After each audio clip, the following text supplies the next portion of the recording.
Ide terburuk. Jurgen Klopp ledakan kritik untuk FIFA soal Piala Dunia antar klub, ketakutan cedera massal, dan ancaman nyata bagi masa depan sepak bola. Jurgen Klopp, sosok yang selama ini dikenal tidak pernah ragu menyuarakan ketidaksetujuan terhadap kebijakan yang menurutnya keliru, kembali melontarkan kritik keras kali ini ditujukan langsung kepada FIFA.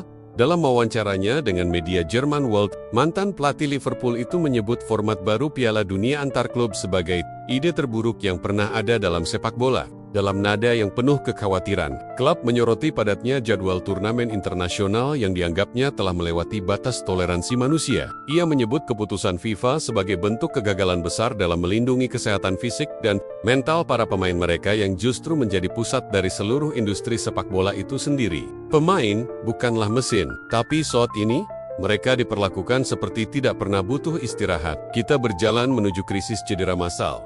Kekhawatiran Klopp bukan tanpa dasar. Ia memaparkan, dengan jadwal kompetisi yang terus bertambah dari Liga Domestik, Liga Champions, Piala Eropa, Copa America, hingga Piala Dunia, para pemain elit kini hanya memiliki waktu libur sekitar 1 bulan. Itu pun jika klub mereka tidak melaju terlalu jauh dalam turnamen. Dalam kasus seperti Manchester City atau Chelsea, misalnya, mereka hanya akan punya jeda singkat antara final Piala Dunia antar klub di Amerika Serikat dan awal musim baru di Eropa. Kita menuntut mereka bermain 70-75 pertandingan setiap tahun 2020, di mana ruang untuk bernapas, di mana waktu untuk pulih. Klopp dengan tegas mengungkapkan ketakutan besarnya gelombang cedera yang akan melanda para pemain top dunia. Ia menyebut, jika kondisi ini terus dibiarkan, maka tidak lama lagi para pemain akan mengalami cedera berat yang belum pernah terjadi sebelumnya. Bukan hanya berdampak pada karier individu, tetapi juga pada kualitas pertandingan dan sepak bola itu sendiri sebagai sebuah produk hiburan global. Jika para pemain tidak dalam kondisi terbaik mereka,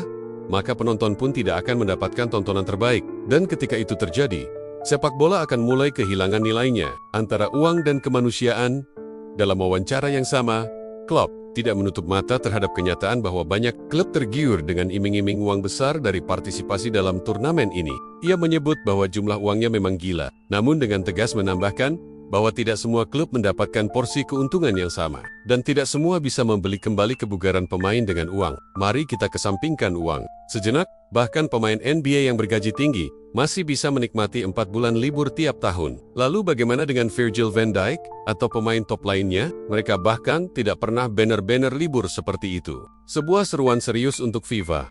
Kritik ini muncul bukan hanya sebagai luapan frustrasi pribadi, melainkan sebagai suara yang mewakili banyak pihak dalam dunia sepak bola, terutama mereka yang bekerja langsung dengan pemain setiap hari. Klopp menyebut bahwa banyak keputusan penting kini dibuat oleh orang-orang yang tidak lagi, atau bahkan belum pernah terlibat dalam ritme dan realitas sepak bola level klub. Orang-orang yang tidak pernah merasakan kehidupan sehari-hari di klub, tiba-tiba membuat aturan yang berdampak besar pada mereka yang setiap hari harus bertarung di lapangan. Klopp kini lebih bebas, suaranya semakin lantang. Setelah melepas jabatannya di Liverpool, Jurgen Klopp kini memegang peran strategis dalam operasi sepak bola global Red Bull Group. Posisi ini mungkin menjauhkannya dari touchline, tetapi memberinya pandangan yang lebih luas terhadap dinamika industri sepak bola dunia. Dengan tekanan harian yang kini lebih ringan, Klopp justru berpotensi menjadi suara yang semakin vokal dan lebih berani dalam memperjuangkan perubahan. Banyak yang percaya suaranya akan menjadi salah satu yang paling didengar dalam diskusi panjang soal masa depan sepak bola modern. Dan jika kritiknya kali ini mampu memicu kesadaran baru di tubuh FIFA, mungkin sepak bola bisa menghindari krisis yang tengah mengintai di tikungan.